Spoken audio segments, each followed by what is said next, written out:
Non, je ne vais pas lire un commentaire de 50 pages, ne vous inquiétez pas. Mais avant toute chose, on va prier pour commencer. Nous voulons te remercier, toi le Créateur, toi qui devrais être adoré de tous et qui était rejeté de tous. Nous te remercier que tu as donné la vie de ton Fils en rançon pour nous des pécheurs. Tu es venu nous sauver, car nous, on était rebelles contre toi. Nous avons pris Jésus, ton Fils, et on l'a crucifié. On ne voulait pas de Dieu dans notre vie. Mais tu nous as sauvés, Seigneur. Tu as ouvert nos yeux, tu as touché nos cœurs, tu nous as montré la beauté de la croix, puis maintenant, on l'aime, ce Jésus. C'est grâce à toi. C'est pas nous. Tu nous as trouvés quand on ne te cherchait pas. C'est pour ça qu'on est ici ce matin pour adorer pleinement et de tout notre cœur la reconnaissance qu'on a devant le fait que ce Dieu qui ne nous doit absolument rien, nous donne tout et qu'on ne mérite rien. Quelle grâce, quelle miséricorde, quelle bonté envers nous. Quoi d'autre faire que d'être adoré, que de remercier, que d'être reconnaissant ce matin? Mais en plus, on vient à tes pieds pour être enseigné par toi. Et ton esprit va amener cette parole à vérité dans nos vies.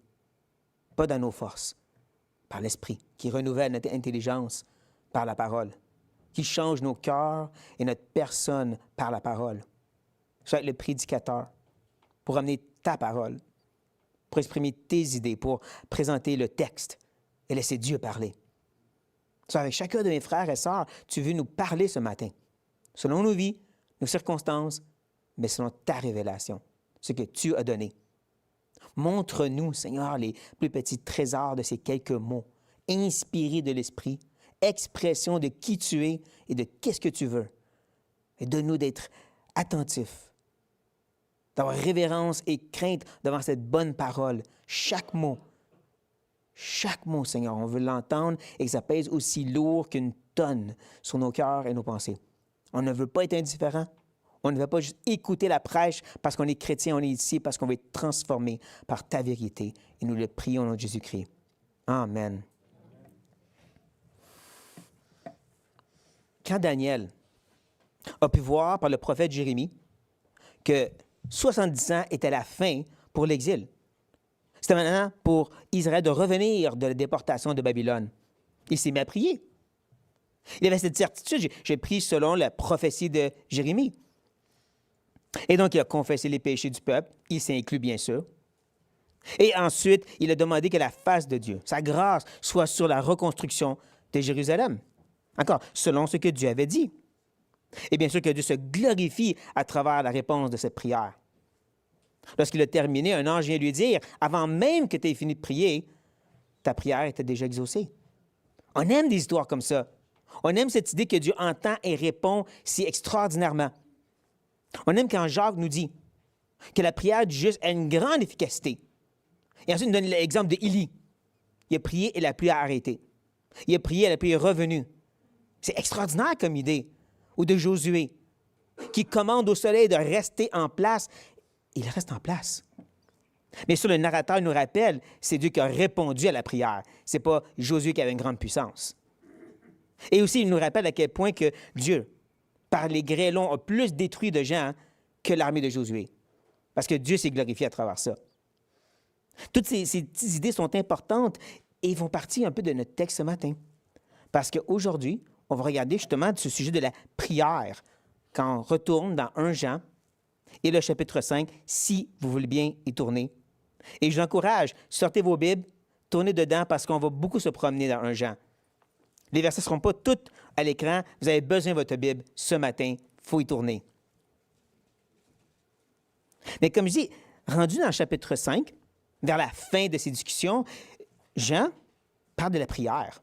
Ça sort un peu de nulle part. Surtout que Jean fonctionne un peu comme Paul avec les gens de Galate ou les gens de Corinthe dans 2 Corinthiens. Il veut juste ramener les chrétiens à la vérité. Il n'est pas en train de leur enseigner sur la vie chrétienne, qui inclurait la prière. Non, il veut juste les ramener à la vérité. Donc, pourquoi parler de la prière? On va essayer de répondre à cette question au fur et à mesure de notre étude. Mais bien sûr, premièrement, on va regarder le texte dans son contexte. Sauf que cette fois-ci, on va être différent. À base de lire les versets qui sont venus avant, on va lire ce qui vient après. Je vais commencer au verset 13 et j'en rentre jusqu'à la fin du chapitre 5. Vous allez voir comment ce qui est discuté ce matin, les versets 13 et 15 à 15, va s'enligner vers ce qui suit après. Ça va nous aider pour la prochaine fois. Vous devez revenir pour la prochaine fois. Donc, le verset 13 nous dit, « Je vous ai écrit ces choses afin que vous sachiez que vous avez la vie éternelle, vous qui croyez au nom du Fils de Dieu. Nous avons auprès de lui cette assurance que si nous demandons quelque chose selon sa volonté, il nous écoute. Et si nous savons qu'il nous écoute, quelque chose que nous demandions, nous savons que nous possédons la chose que nous lui avons demandée. Si quelqu'un voit son frère commettre un péché qui ne mène point à la mort, qu'il prie, et Dieu donnera la vie à ce frère. Il la donnera à ceux qui commettent un péché qui ne mène point à la mort. Il y a un péché qui mène à la mort. Ce n'est pas pour ce péché-là que je dis de prier. Toute iniquité est un péché. Il y a tel péché qui ne mène pas à la mort. Nous savons que quiconque est né de Dieu ne pêche point, mais celui qui est né de Dieu se garde lui-même et le malin ne le touche pas. Nous savons que nous sommes de Dieu et que le monde entier est sous la puissance du malin. Nous savons aussi que le Fils de Dieu est venu et qu'il nous a donné l'intelligence pour connaître le véritable, et nous sommes dans le véritable en son Fils Jésus-Christ. C'est lui qui est le Dieu véritable et la vie éternelle. Petits enfants, gardez-vous des idoles. Je vois un peu un Jean comme une chanson, un cantique chrétien. Tu sais, les vieux cantiques remplis de théologie. À chaque fois que tu les entends, on dirait que ça te replace un peu. Ça remet tes idées à bonne place. Et ce cantique, on va chercher à deviner le titre d'ici la fin de notre étude. Vous devez rester réveillés jusqu'à la fin. Mais comme n'importe quel cantique, il va y avoir de la répétition.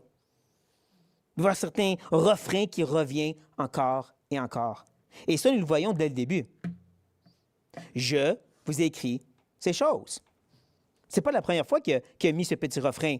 Les chapitres 1 et 2 sont remplis du refrain. Même qu'il a commencé à l'utiliser dans son évangile. Dans l'évangile, à la fin de cet écrit, il va dire ceci.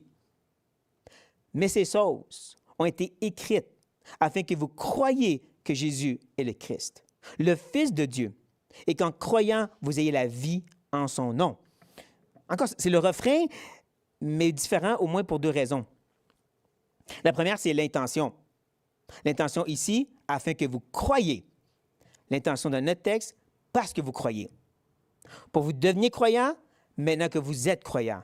L'intention est différente. Mais il y a un autre aspect aussi, et c'est la répétition. C'est la seule fois qu'il le mentionne. À la fin de son évangile, je vous écris ces choses. Mais imaginez-vous s'il l'aurait répété à chaque chapitre.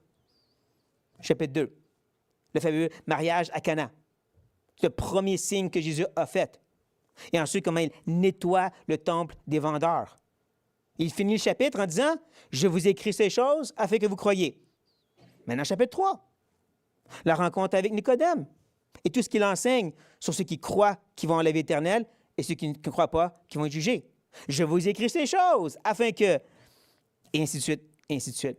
Ça semblerait répétitif, un peu redondant. Pourtant, dans 1 Jean, quand il rentre dans l'épître, c'est ça qu'il fait. Il va se répéter encore et encore cette simple petite expression « Je vous écris ces choses ». Et nous, on va les voir parce que le refrain, il est bâti sur quelque chose. Ce que nous avons ici à la fin de l'épître, ce n'est que le toit. Nous, on va revenir sur la maison, ses fondements, sa construction. Donc, comme j'ai dit, reculez au chapitre 1 maintenant. 1 Jean, chapitre 1. Et dès le verset 4, il nous dit, « Et nous écrivons ces choses afin que notre joie soit parfaite. » Première raison, pour que notre joie soit parfaite. Mais c'est bâti sur quelque chose, ça aussi. Nous écrivons quoi exactement? Bonne question, verset 1. Ce qui était dès le commencement. Ce que nous avons entendu, ce que nous avons vu de nos yeux, ce que nous avons contemplé et que nos mains ont touché, concernant la parole de vie. C'est quoi la parole de vie? C'est les versets 2 et 3. C'est l'Évangile, c'est Jésus-Christ. Donc, je vous ai écrit sur lui, cette parole de vie, cet Évangile, pour qu'on ait cette joie parfaite. On saute au chapitre 2 maintenant. Et on lit au verset 1. Mes petits enfants, qui veut dire tout le monde, je vous ai écrit ces choses afin que vous ne péchiez point. Et si quelqu'un a péché, nous avons un avocat auprès du Père, Jésus-Christ, le juste. Vous voyez comment c'est centré sur Jésus? Déjà, on voit que le refrain est centré sur la personne et l'œuvre de Jésus. On en prend note. On prend note aussi qu'il appelle ses petits-enfants à ne pas pécher. En disant, j'ai écrit ces choses. Quelles choses? Qu'est-ce qui vient avant? Chapitre 1, verset 6. Si nous disons que nous sommes en communion avec lui et que nous marchons dans les ténèbres, nous mentons et nous ne pratiquons pas la vérité. D'être en relation avec Dieu par Jésus-Christ veut dire d'être dans la lumière. En même temps, il dit au verset 8, si nous disons que nous n'avons pas de péché, nous nous séduisons nous-mêmes. Et la vérité n'est point en nous. Tu n'es pas parfait, mais tu veux vivre dans la lumière quand même. Et donc, il ajoute au verset 9, si nous confessons nos péchés, il est fidèle et juste pour nous les pardonner. Et on sait pourquoi? Parce que Jésus est notre avocat. On l'a vu, c'est centré sur lui. Donc, il nous écrit ces choses pour qu'on ait cette joie dans l'Évangile. Il nous écrit ces choses pour comprendre que Jésus est notre avocat et qu'on reste dans la lumière. Donc, on garde ça en tête et on saute maintenant au verset 12 du chapitre 2. Où est-ce qu'il dit, je vous ai écrit, petits-enfants encore, tout le monde, parce que vos péchés vous sont pardonnés à cause de quoi? De son nom, Jésus. Encore une fois, centré sur lui. Le pardon des péchés se trouve en lui seul. Pendant des petits-enfants, à la fin du verset 13, il va dire encore, je vous ai écrit, petits-enfants, parce que vous avez connu le Père. Comment qu'on l'a connu? À travers le Fils, bien sûr. Qui nous a mis dans la lumière où est-ce que le Père habite. Et c'est là qu'il va se concentrer sur les deux groupes, les plus matures et ceux qui sont plus jeunes à la foi. Et qui va dire au verset 13, je vous ai écrit Père, parce que vous avez connu celui qui est dès le commencement. Il va répéter cette idée au verset 14, mot pour mot. C'est celui qui est dès le commencement. C'est qui est dès le commencement? Sur le début du chapitre 1, c'est Jésus. Encore, c'est centré sur le fait, vous avez compris, il est votre espérance, ne délogez pas de ça. Et là, il va dire aux plus jeunes dans la foi, milieu du verset 13, je vous ai écrit, jeunes gens, parce que vous avez vaincu le malin. Là, il va l'expliquer au verset 14. Encore vers la fin, je vous ai écrit, jeunes gens, parce que vous êtes forts, et que la parole de Dieu demeure en vous, et que vous avez vaincu le malin. Comment c'est fait? Cette parole de Dieu. Cette parole de vie qui habite en vous, l'Évangile. C'est le fait que vous êtes cachés en Christ, qui a écrasé le serpent sous sa tête. Le fait que c'est lui notre armure de Éphésiens 6, qui nous protège contre le malin. Donc, je vous ai écrit ces choses, centrées sur Christ, sur cet Évangile, qui nous amène à vivre dans la lumière en lui, qui nous a toute cette espérance et qui nous rappelle de ne pas déloger de ceci. Et ensuite, au verset 21, il va dire, je vous ai écrit, non que vous ne connaissez pas la vérité, mais parce que vous la connaissez, et parce qu'aucun mensonge ne vient de la vérité. Là, il montre, je peux dire, l'autre côté de la médaille, le côté obscur. On a vu la lumière qui se trouve en Christ, en lui, cette espérance, mais il y a une réalité qui est le mensonge aussi. Ce qui veut nous amener dans les ténèbres. C'est pour ça qu'il va ultimement dire, pour la dernière fois, le refrain au verset 26, « Je vous ai écrit ces choses au sujet de ceux qui vous égarent. » Il y a des gens qui veulent vous détourner de Jésus, la seule espérance qu'on devrait avoir, comme on l'a vu encore et encore. Il veut vous détourner de cette lumière qui est cachée en lui pour vous donner dans les ténèbres du mensonge et de l'erreur et qui vous égarez. On garde cette musique en tête quand on revient à notre texte et qu'on lit « Je vous écris toutes ces choses » en d'autres mots. Tout ce qu'on vient d'entendre, toute cette mélodie qui joue dans notre tête sur Jésus, et la lumière, et les ténèbres, et de faire attention.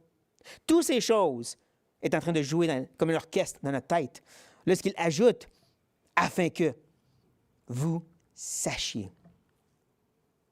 Cette idée de savoir, cette note do, si vous voulez. Do, je vais arrêter ça maintenant. Mais cette note frappante qu'il vient de jouer, c'est pas la première fois qu'elle joue. L'idée de savoir, d'avoir une certitude de connaître, encore, on le voit dans les premiers chapitres. Nous, on retourne dans le chapitre 2, justement.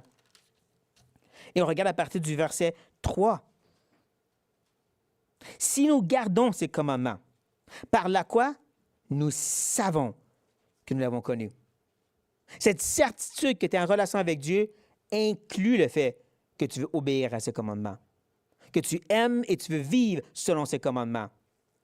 Et c'est pour ça qu'il ajoute, celui qui dit, je l'ai connu, et qui ne garde pas ses commandements est un menteur, et la vérité n'est point en lui. Mais celui qui garde sa parole, l'amour de Dieu est véritablement parfait en lui. Par là, quoi? Nous savons que nous sommes en lui. Il commence et il termine cette petite section.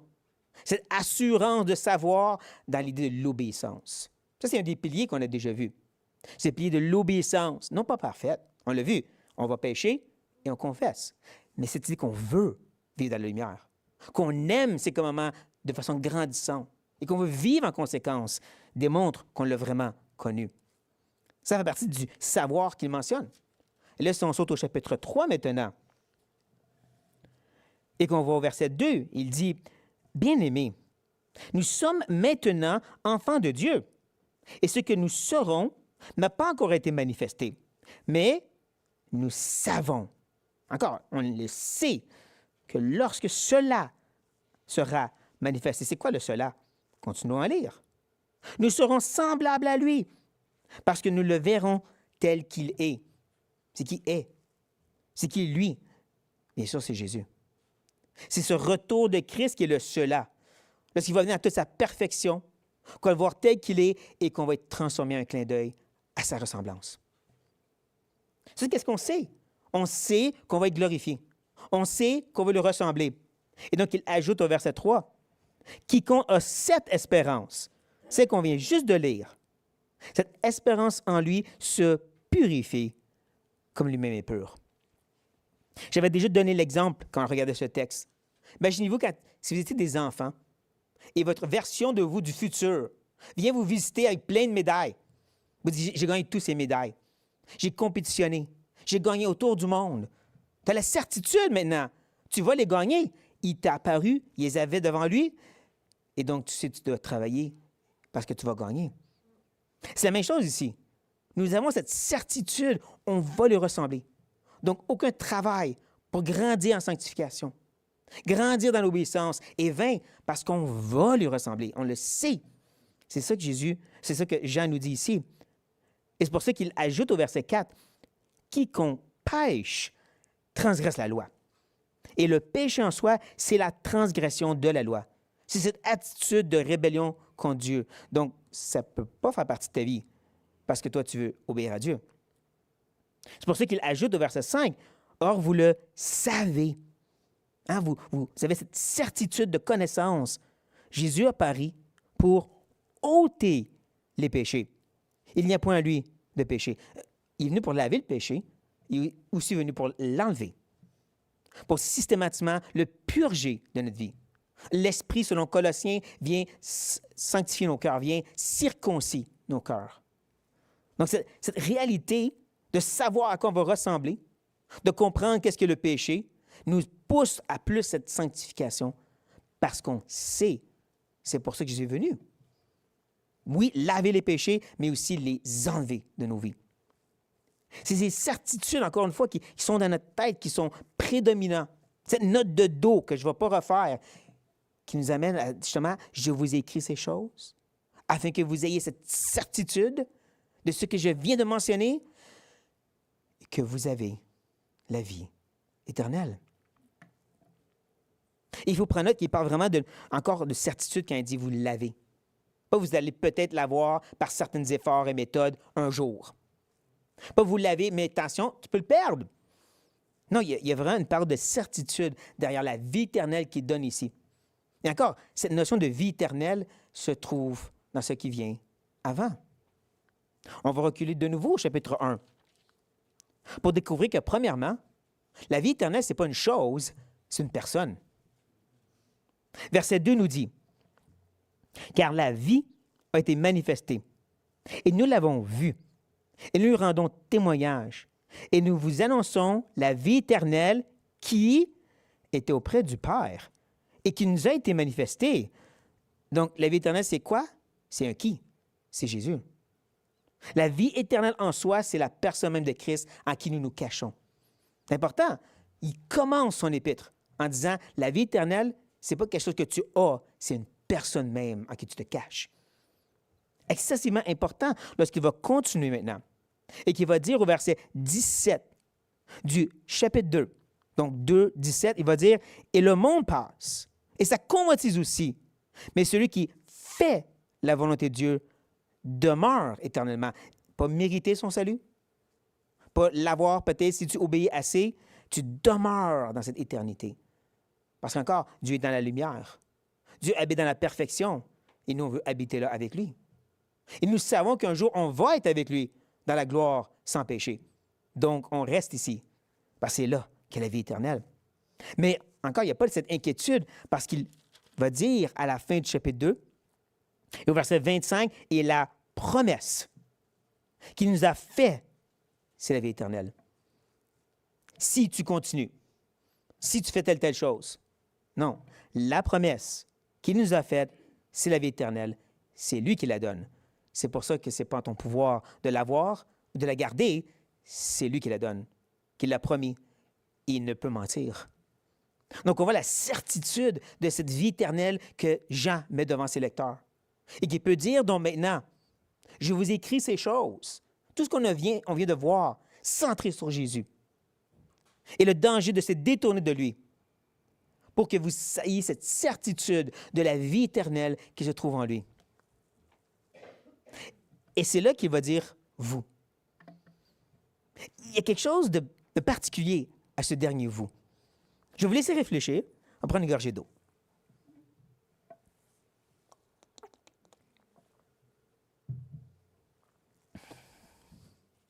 Je sais que Guy comprend de quoi je parle ici. Parce que nous, on se rappelle, il y a un contexte historique ici. Jean écrit cette épître parce qu'il y a des églises qui sont faites infectées par des faux enseignants, par des hommes qui sont venus et qui ont dit « tassez Jésus de côté, nous, on va vous montrer le vrai Dieu et comment être en communion avec lui. » Oubliez l'idée de Jésus. Ces hommes sont partis, sont au chapitre 3. Ils ne sont plus des nôtres, ils sont partis.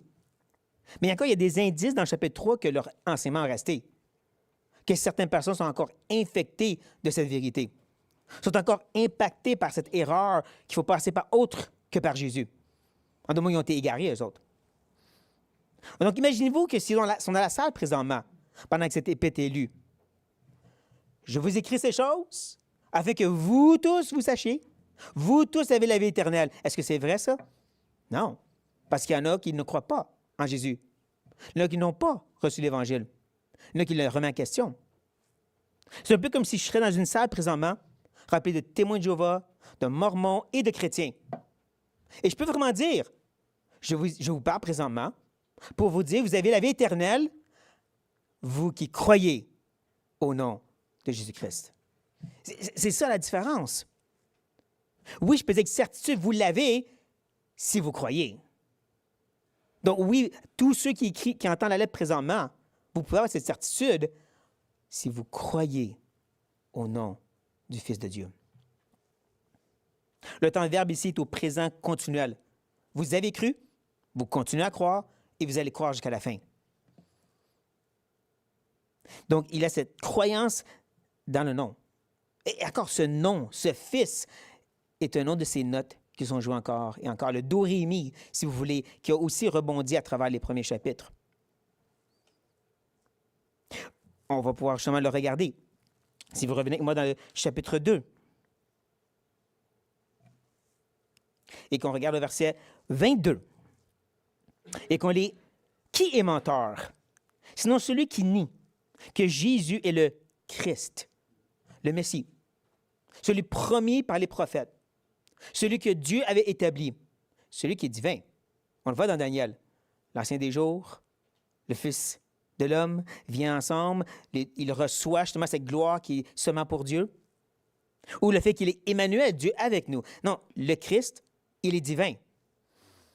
Celui qui, donc, nie que Jésus est ce Messie, ce Emmanuel, celui qui est divin, celui-là est l'Antichrist, qui nie le Père et le Fils. Quiconque nie le Fils n'a pas non plus le Père. Quiconque confesse le Fils a aussi le Père. De là le danger de toutes les religions qui osent dire on peut vous donner une relation avec Dieu, mais qui exclut Jésus. Pas possible. Tu n'as pas le Fils, tu n'as pas le Père. Ici, on a vu l'aspect divinité. Sautez maintenant au chapitre 3.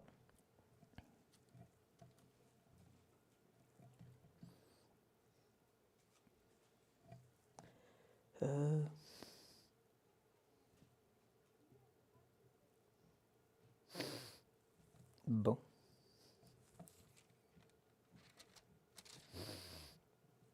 Ah, non, chapitre 4, désolé. J'ai oublié, c'était chapitre 4 et le verset 2. Chapitre 4, verset 2 nous dit « Reconnaissez à ceci l'Esprit de Dieu. Tout esprit qui confesse Jésus-Christ venu en chair est de Dieu. Et tout esprit qui ne confesse pas Jésus n'est pas de Dieu. C'est celui de l'Antichrist, encore une fois, dont vous avez appris la venue et qui maintenant est déjà dans le monde. On voit encore le même danger, c'est celui de l'Antichrist.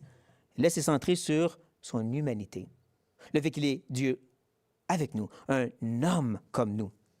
C'est un peu comme les deux tracts de train qui nous fait aller jusqu'au Père. On reconnaît sa divinité parce que Dieu seul peut nous sauver, mais son humanité parce qu'un homme seul peut nous représenter. C'est ces deux réalités tenues en tension dans nos mains qui est de croire au nom du Fils de Dieu. Ça l'inclut, ces deux réalités, et bien sûr, qui il est et qu'est-ce qu'il a fait. Le fait qu'il était justement un représentant, venant vivre une vie parfaite à notre place.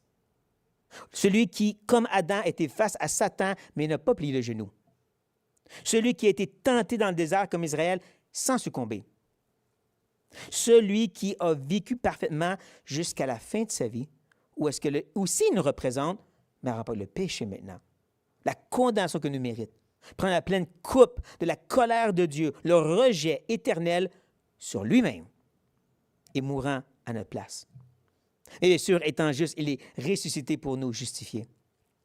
De croire en son nom inclut tout ceci. Et c'est ceci qui donne cette vie éternelle. Je dirais que le verset 13, oui, c'est un peu comme le point d'exclamation à la conclusion du chapitre 5. En ce qui est centré sur ces trois piliers. On en a vu un peu les trois piliers tantôt. On a vu la foi en Christ. On a vu l'obéissance, on aime ses commandements. Et bien sûr, il ne faut pas négliger l'amour les uns pour les autres.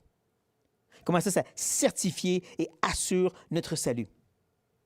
Mais on ferait un grand dommage, comme certaines traductions aussi, certains des manuscrits, des textes qui l'ont fait, où est-ce qu'on coupe le verset 13 et ensuite on saute comme si c'était une autre section au verset 14. Comme si Jean n'est pas en train de continuer son idée.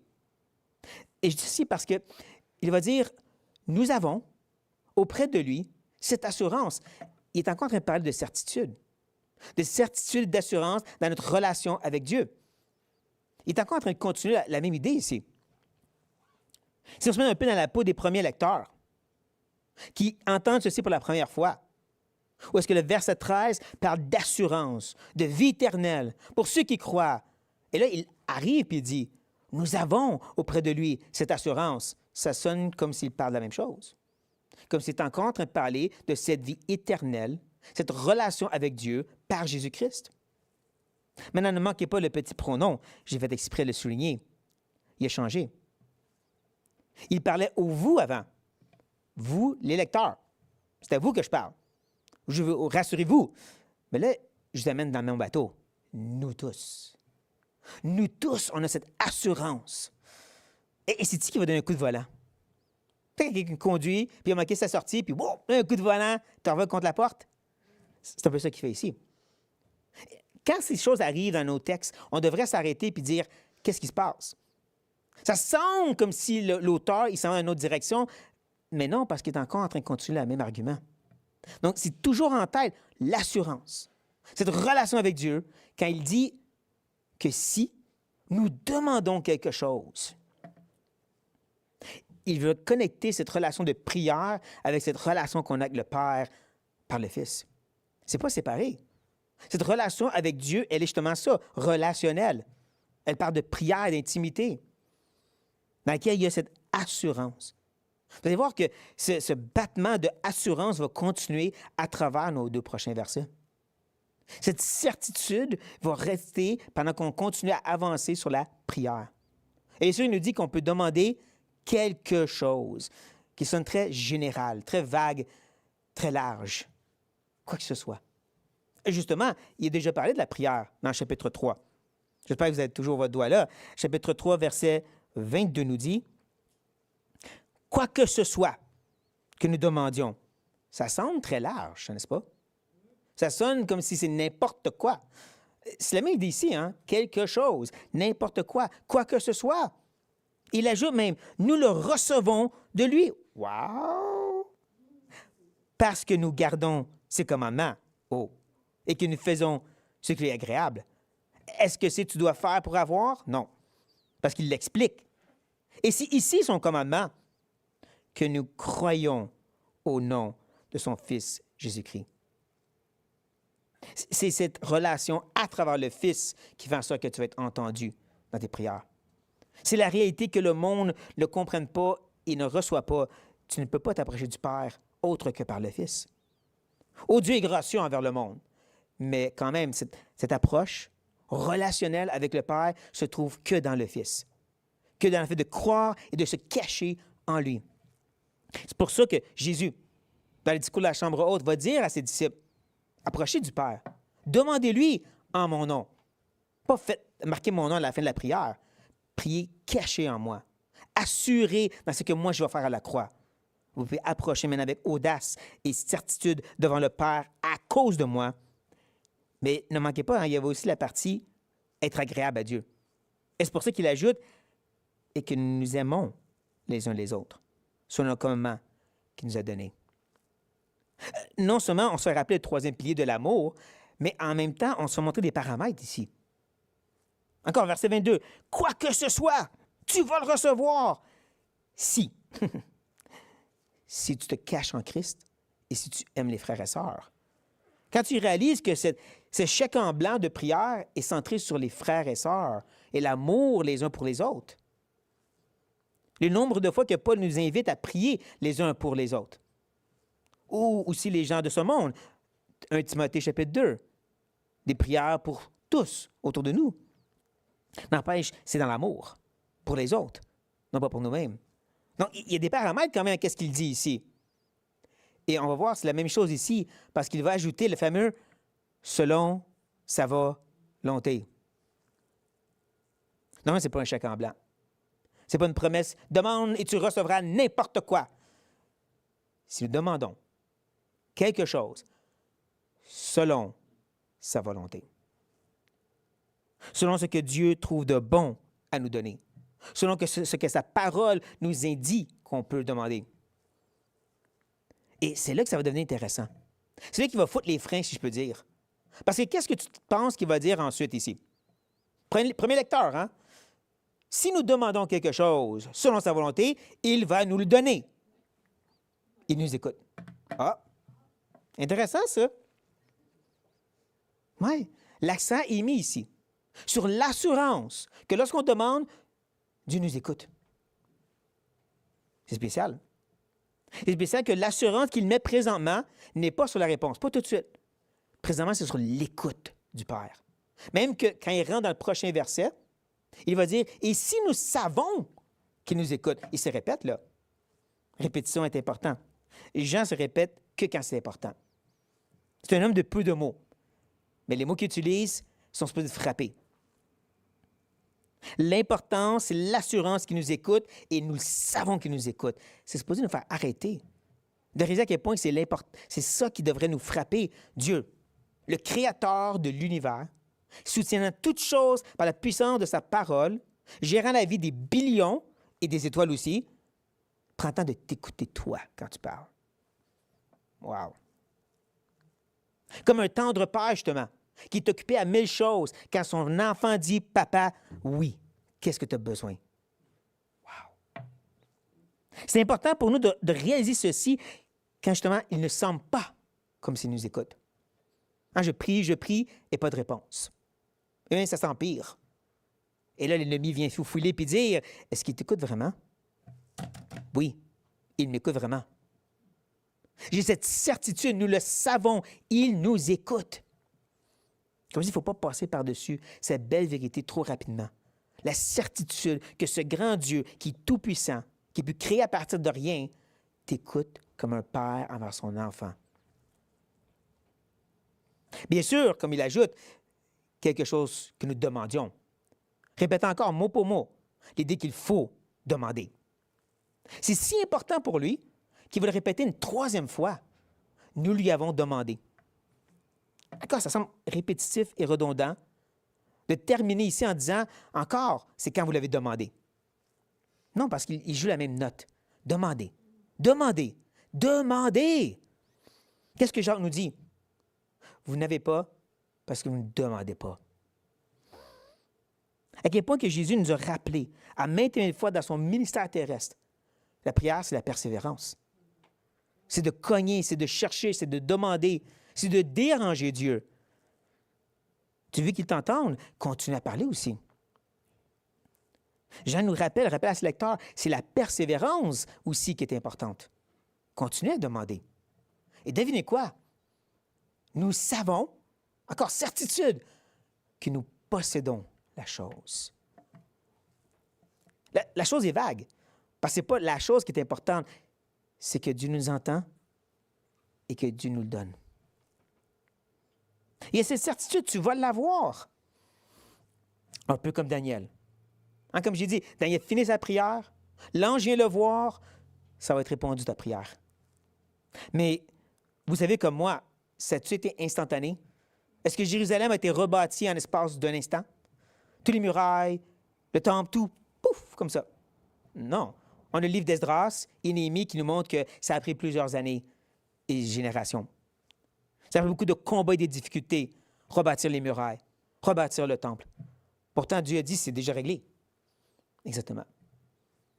Jean peut dire, oui, vous le possédez, et continuez à demander, parce que ça va continuer à se réaliser. Pour Daniel, il dit, c'est réglé, mais Esdras, Néhémie, on continue à prier eux autres. Parce que c'est quand même réglé, mais continuez à demander. Vous le possédez, mais continuez à demander. Mais encore, c'est frappant qu'il nous dit, vous le possédez. Parce que c'est un peu l'écho des paroles du Seigneur Jésus. Dans Marc, quand il a dit, c'est pourquoi je vous dis, tout ce que vous demanderez en priant, croyez que vous l'avez reçu et vous le verrez s'accomplir. Alors là, c'est un chèque en blanc. Alors là, c'est une promesse certaine. Tu demandes n'importe quoi, Dieu va te donner, tu as juste à croire. Il y a un problème avec ça, bien sûr. Contexte. Le contexte, Jésus qui maudit le figuier, qui maudit le figuier, les disciples qui demandent qu'est-ce qui s'est passé, et c'est là qu'il leur enseigne une petite leçon très importante.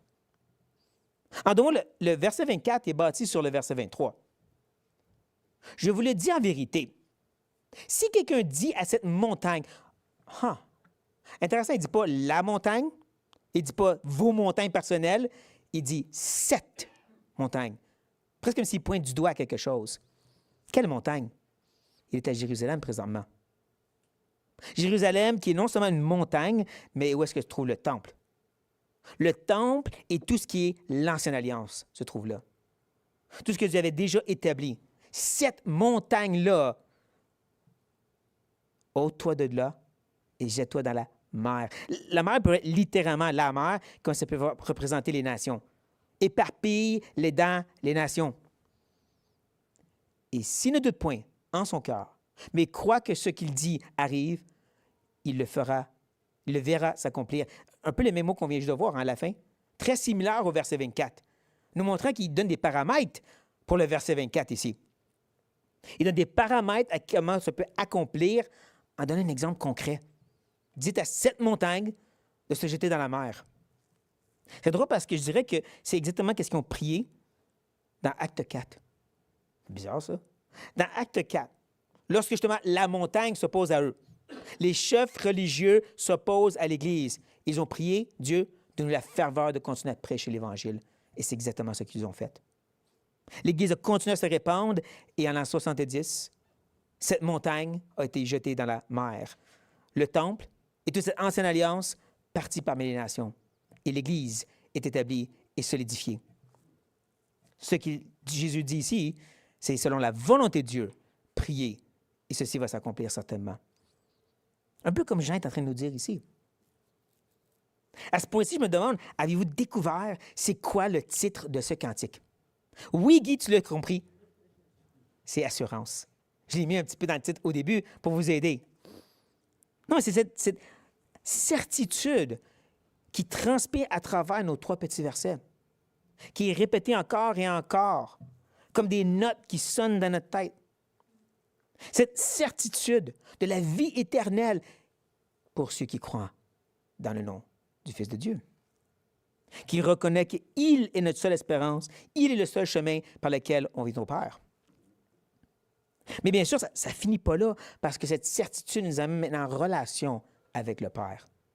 Et comme je dis, c'est ça qui nous amène au verset 14 et 15, qui nous fait rentrer dans sa présence où on trouve 3 nouvelles certitudes. Cette première, c'est qu'il nous écoute, que Dieu est attentif à ce que nous allons lui dire. Mais sur la deuxième, c'est que lorsqu'on l'a demandé, on va le posséder. En son temps, à sa façon. Et bien sûr, ceci m'amène à la 3e certitude, selon sa volonté. Ça sonne bizarre à dire que c'est une certitude sur la volonté de Dieu, parce qu'on a tendance à voir l'idée de la volonté de Dieu comme négatif. J'aimerais bien ça, mais Dieu ne veut pas. Je dois me soumettre à cette volonté, l'accepter avec réticence, que ta volonté soit faite. Mais quand tu réalises que sa volonté est bonne, agréable et parfaite, qu'il a un amour parfait pour nous, voulant le plus grand bien, c'est la plus grande certitude qu'il fait selon sa volonté et non la nôtre. Il veut notre bien beaucoup mieux que nous, qui est pécheur, qui veut s'autodétruire. Non, il y a une grande certitude dans le fait qu'il agit selon sa volonté pour nos vies. Parce que quand tu réalises, il a donné son Fils pour nous, c'est sûr qu'on n'a pas à se questionner sur tout le reste qu'on lui demande. Et je dirais, c'est là qu'en reculant de ce texte, qu'on réalise qu'il y a une plus grande connexion que ce que je viens juste de dire. Encore, Jean, écrivant à des églises, qu'il y a des croyants et des gens qui doutent et qui questionnent, leur dit, vous avez la vie éternelle si vous croyez. Et là, il commence à parler d'avoir une assurance auprès du Père, de demander selon sa volonté et d'être certain de le posséder. Quoi exactement? Dans le texte, selon le contexte, premièrement avant tout, la vie éternelle. Il est en train d'inviter tous ces gens qui doutent. Faites comme nous. Demandez à Jésus de vous sauver. Il est en train d'inviter ces gens qui ne croient pas à croire maintenant. Vous pouvez avoir votre certitude si vous tournez vers lui. Contrairement à ce que les autres ont dit, tournez-vous vers lui et vous allez avoir certainement la vie éternelle si vous lui demandez. Premièrement, avant tout, ce texte, c'est à propos du salut, pas de nous et nos affaires. Et je sais qu'on n'aime pas ça. On veut que ce soit pour nos affaires. On veut que je demande et Dieu me donne des choses. Mais quand on réalise que la plus grande chose qu'on a besoin, c'est la vie éternelle, et qu'on a reçu le Fils lui-même pour nous, on a-tu vraiment besoin d'autre chose? Répondez pas à ça. Parce que si on est honnête, on va dire peut-être des fois. Et c'est humblement qu'on doit dire non. En réalité, comme Jean le dit, la plus grande chose que j'ai besoin, c'est plus de Jésus. Et tout le reste n'est pas besoin. Donc, que le Seigneur nous aide à faire cette prière-là pour la posséder. Prions justement. Ah oui, grand Dieu, on est reconnaissant que ton Fils a été donné en rançon pour nous des pécheurs. Comme j'ai dit, tu l'as mis entre nos mains et nous, on l'a crucifié sans comprendre qu'il faisait ça pour nous. On était de ceux qui se moquaient de lui. Et lui a prié, pardonne-leur, Père, car ils savent ce qu'ils font. C'est merveilleux.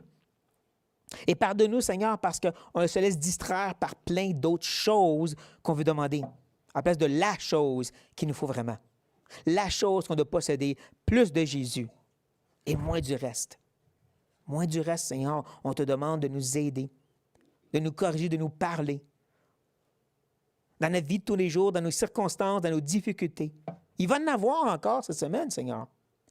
Et encore, on a besoin que tu viennes nous chuchoter. Tout ce qu'il te faut, c'est mon Fils. Oh, aide-nous. Grand Dieu, on te prie. Au nom de Jésus-Christ. Amen.